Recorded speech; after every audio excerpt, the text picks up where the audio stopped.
Владимир Путин назвал санкции в отношении России со стороны Запада нелегитимными, а страны, которые пытаются их реализовать, империей лжи. Что будет с финансами, что следует предпринимать, а что нет, обсудим прямо сейчас в программе «Интервью» в эфире главного телеканала «Республики». Сегодня с нами доктор экономических наук, директор Института экономики, финансов и бизнеса Башгу Константин Гришин. Константин Евгеньевич, здравствуйте. Добрый вечер. Как оцениваете экономические санкции со стороны Запада в отношении нашей страны и, как вы считаете, способна ли экономика нашей страны им противостоять? Ну, во-первых, нужно сказать, что к такому развертыванию событий наша страна, наше государство было готово. Эти варианты событий, они проговаривались, они на экспертном уровне, на уровне государства. Мы слышали о том, что идет обсуждение того, что есть вероятность ужесточения санкций, что будут приниматься дополнительные пакеты санкций в отношении нашего государства вот в свете тех событий, которые происходили на протяжении 8 лет. Поэтому наше государство, наш мегарегулятор времени не терял, и определенная подготовка была проведена в этом плане. Конечно, нужно понимать, что в настоящее время санкции, они носят, так скажем, тотальный характер.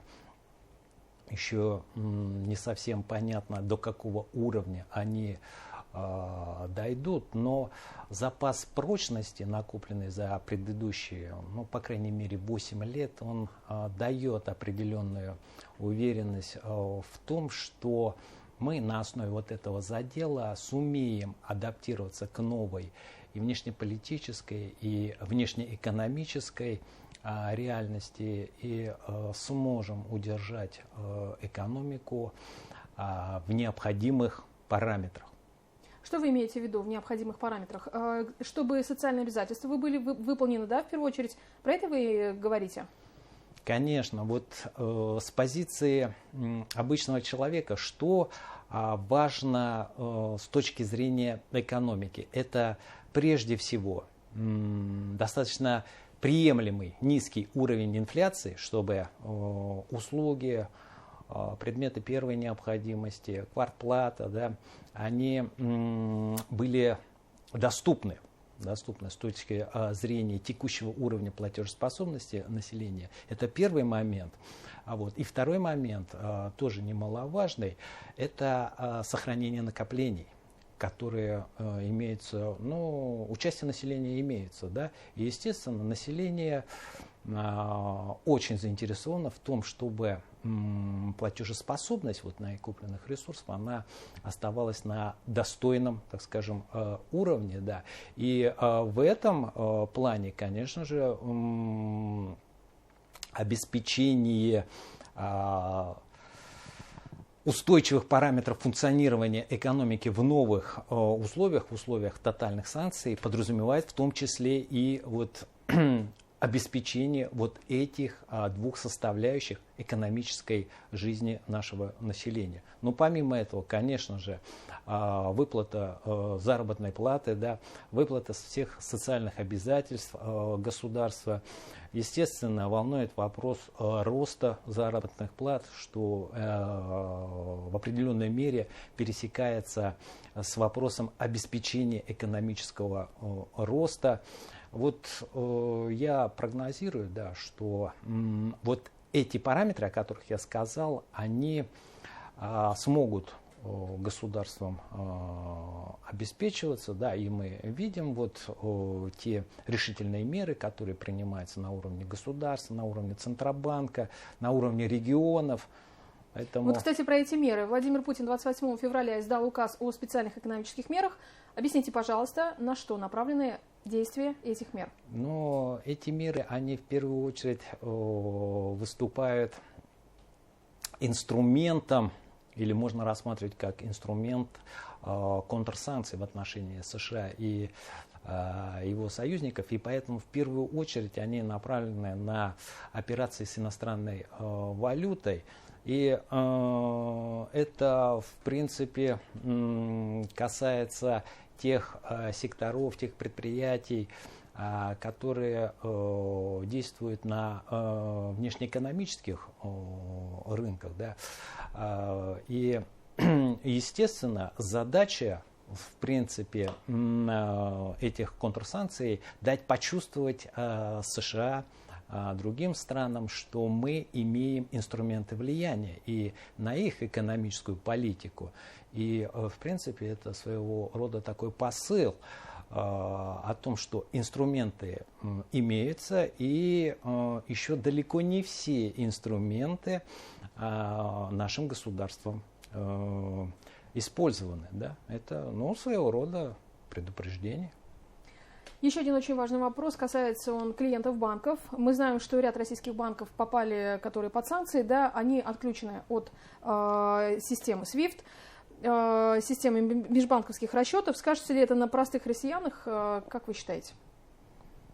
Я думаю, что отключение от системы SWIFT на рядовых гражданах никак не скажется. У нас есть аналог, он уже с 2014 года начал разрабатываться, с 2015 в тестовом режиме был введен в эксплуатацию. Это аналог SWIFT, называется система передачи финансовых сообщений, если мне не изменяет память, да, и многие банки уже перешли еще до вот этого момента на обслуживание в рамках этой системы. Ну и, кстати говоря, эксперты многие указывают, что длительное время уже такие риски озвучиваются отключения от SWIFT, в том числе Центробанк проводил и возможные такие с Китаем, да, то есть альтернативы есть. Альтернативы, безусловно, есть. Поэтому в этом плане мы подготовлены, мы готовы были к такому сценарию. Внешние условия для российской экономики, они кардинально изменились, и в ответ на это Центробанк поднял ключевую ставку до 20%.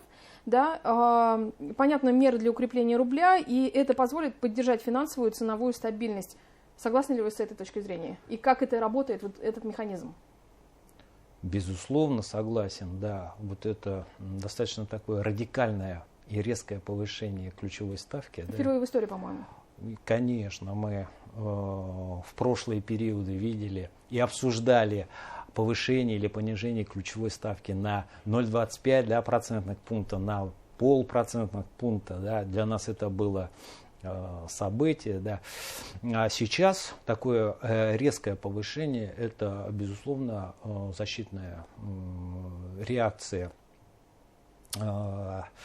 Центробанка. Это ключевой инструмент макроэкономического регулирования денежной политики в стране. И задача предельно простая, действительно ограничить инфляцию, в определенной мере подавить эту инфляцию, потому что признаки нарастания инфляционного давления, так скажем, на экономику, они нарастались, а в последнее время начали усиливаться. И такая мера, я думаю, в определенной мере позволит стабилизировать ситуацию на финансовых рынках и, самое главное, удастся обуздать инфляцию, да, удержать ее в заданных пределах, с учетом, конечно же, негативно развивающейся внешнеэкономической ситуации.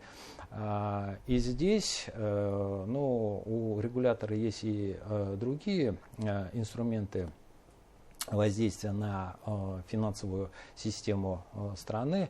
Очень много будет зависеть от решительных действий именно на федеральном уровне макрорегулятора нашего банка России.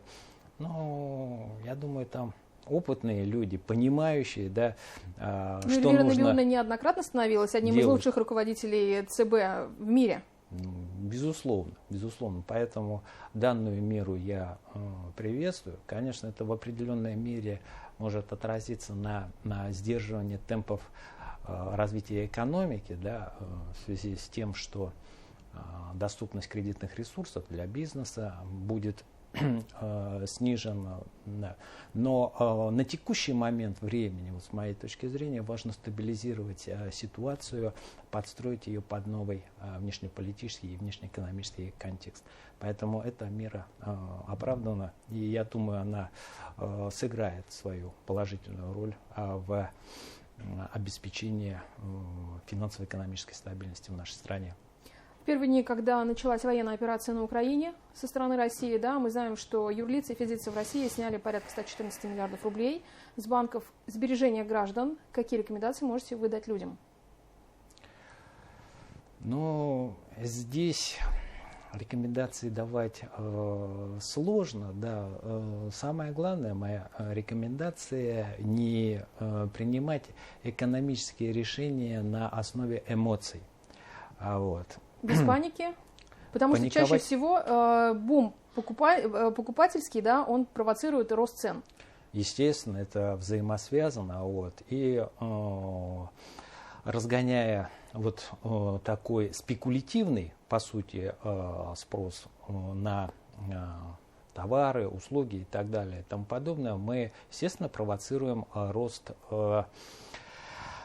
инфляции, да, но хочу сказать, да, что зачастую вот эти решения, они принимаются на эмоциях. И если коротко, у нас 30 секунд буквально остается, Константин Евгеньевич, дефицит продуктов питания не предвидится? Какой прогноз? Я думаю, в России достаточно стратегических запасов, которые позволят сохранить на достаточном уровне объем и продуктов питания, и других необходимых потребительских товаров. Спасибо большое, Константин Евгеньевич. Это была программа «Интервью» в эфире Башкирского спутникового телевидения. Сегодня с нами был Константин Гришин, доктор экономических наук, директор Института экономики, финансов и бизнеса Башгони. Переключайтесь, все самое интересное в нашем эфире.